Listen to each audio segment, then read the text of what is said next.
Welcome! Today we're going to learn how to clear the jam MP error on your Brother HL-L6210DW. This video will cover multiple models and operating systems. Even though your machine may not match the model on the screen, the overall process will be the same. Let's start by removing the paper from the multipurpose or MP tray. Next, fan the paper.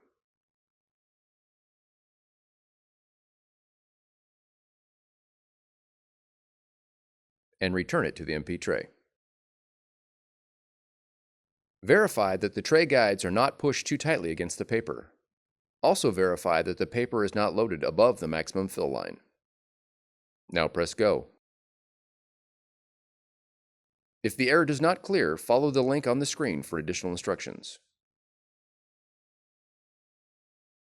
For more tutorials, FAQs, and videos, visit us at www.brother-usa.com. If you found this video helpful, be sure to subscribe. Thank you for choosing Brother.